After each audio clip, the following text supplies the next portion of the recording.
Ooh, ooh, ooh, that scared me.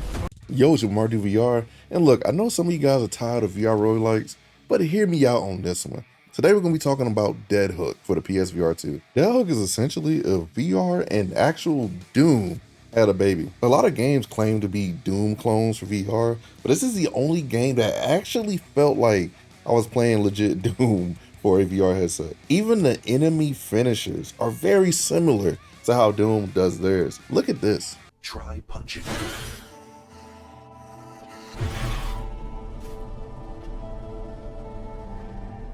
Now, try to tear the enemy apart with your hands.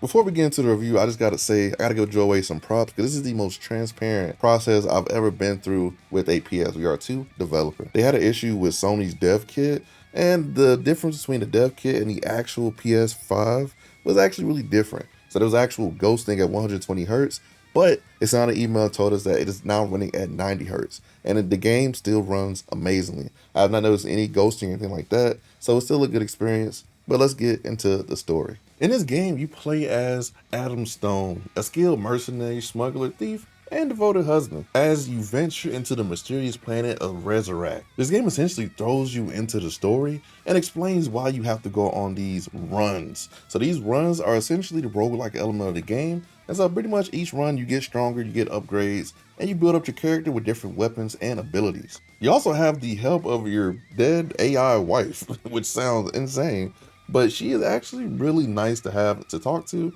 and gives you a lot of backstory on Adam and even her own situation. The story can get a bit sad at times, but I honestly really enjoy how they infuse the story with the roguelike elements. A lot of roguelike games have non-existent stories, but this is not one of them, thank God. So what makes Dead Hook different from all these other Doom-esque VR games? Well, my friends, it is the mechanics and the movement.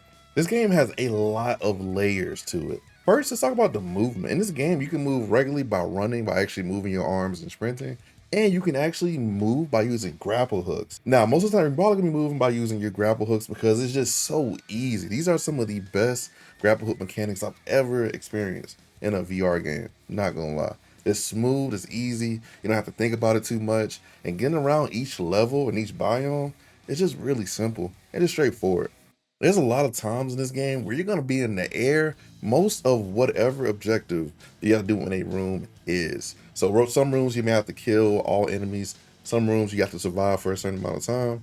Some rooms there is an enemy that is the king of all the mobs, and you have to kill him first before you can kill the rest of them.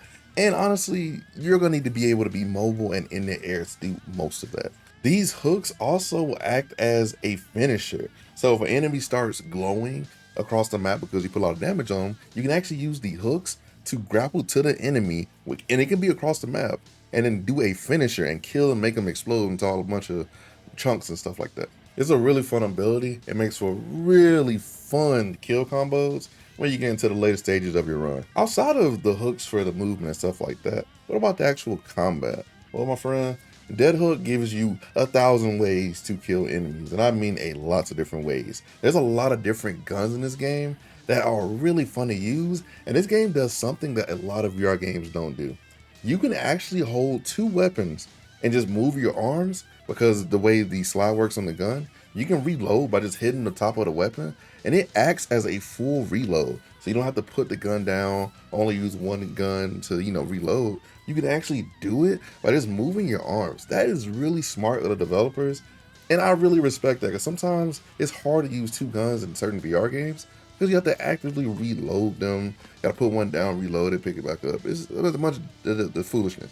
But this game, they actually give you a chance to use two weapons, and you just have to reload it by just moving your arms. It's really smart. In terms of usage, the guns feel really great. I actually had a lot of fun using the different weapons in this game, and honestly, it makes for a really good experience trying on different weapons, seeing how they interact. Some of us have different buffs, some have different reload types.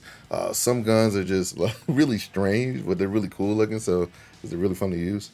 And the game really promotes you really trying out and obtaining new weapons. There's also blades that shoot out of your hands called the Ripper blades and the chainsaw blades. So the Ripper blades can be used when you build up a meter and then you go around slashing every enemy in a certain time period, literally instantly. Like it happens like in the blink of an eye. Like it threw me off the first time I used it, because next thing I know, I'm over here shooting enemies. I use the blades, I swing them, and now I'm hitting every enemy in that map. And honestly, I wish you could just take them out normally and just swing them. I really do wish that. But there are ones you can swing without building up your meter, and those are the chainsaw blades. So this is an alternative melee ability, and it's pretty much a chainsaw. So if you ever played Doom, you know how when Doom guy gets the chainsaw and he saws the enemy in half. You do that by swinging forward when you have the chainsaw blade pulled out, and the way you pull it out is you pull a ripcord. So it's similar to Bone Labs and Genotype if you ever played that on the Quest. So really fun mechanic, and honestly I forget to use it, but when I do use it, it's a really good time.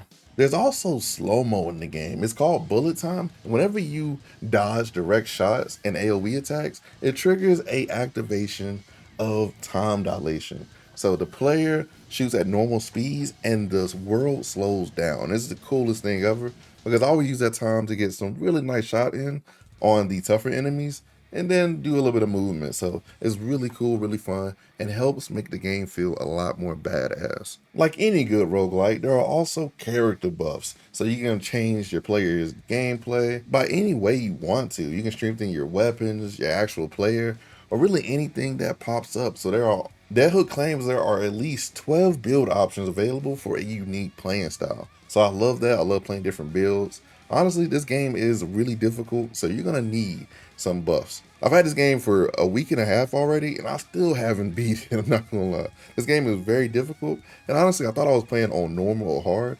I looked at the difficulty, and it was on easy, so this game is very difficult, and you have to really lock in to beat this one. Overall, I will say there's a really good mix of buffs in this game, because some of them will actually help you a lot and others will actually hinder you in the long run, and especially towards the later half of your run. And if your build wasn't already crazy enough, there are also elemental abilities in the game.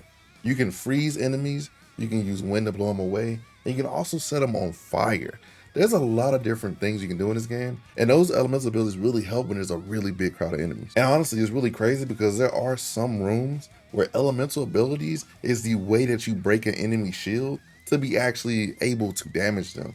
So you have to really stay conscious of, okay, if I shoot this enemy and there's no damage being done, okay, there must be a elemental ability that I can use to break that shield. So you have to really think in certain rooms that, okay, I need to be able to keep my ability charged while moving around. And honestly, you're gonna have to dodge a lot of shots while doing that. Now that I've yapped enough about the actual, gameplay mechanics, let's talk about the roguelike mechanics that you guys are probably wondering about. I must say, this game does have some really interesting roguelike mechanics that make it a lot easier on a player. The first thing I want to mention is the permanent upgrades. So between game sessions where you die, you go back to base, you can actually upgrade your stats, your damage stats, your survivability, quantity, and quality of loot, and any of your special abilities at base. So whatever you collect in the dungeon, in terms of resources and materials, you can actually use that to make yourself a better player. Now you're probably also wondering, Marty, if that's the case, how come you didn't beat the game?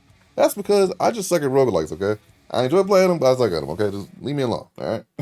Also, when you're actually going through these different rooms, there are some rooms that you can stop in where you can upgrade your weapons. You can actually save money for the next run. So if you're about to fight a boss in a run, you might want to save that money for the next run, so that way you can be even stronger when you get to that same boss. You also get health in these rooms, and honestly, just a good place to buy items. You can sell extra weapons that you have on you.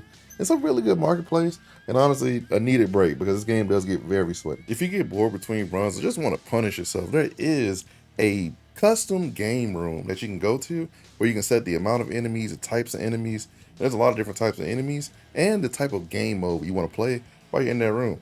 It's really fun. I actually had a little bit of enjoyment going around doing whatever I wanted to in that room to those enemies. So check it out if you get bored or even just want to have a little bit of steam release during playing Dead Hook. Now that I've explained pretty much the whole game to you, how do I feel about Dead Hook? I honestly feel like it's a really fun roguelike that offers a lot to the player. I think it's probably one of the better roguelike releases on the PSVR2 because, it runs day one. That's a really good positive. 2, it runs very well. 3, it has a lot of layers to it And in 4, I think you guys will get a lot of hours of fun out of it. Is it the most amazing game graphically? No. But honestly, that's totally fine. The graphics look good enough, and they keep you interested in the game outside of the combat. And while we're talking about levels, I do want to mention that these levels are procedurally generated. So no 2 levels are the same. They're all different with different trials and things you must do to complete them. So I do need to mention that because I forgot to mention it earlier in the video. I also really enjoyed the bits of story brought up in this game.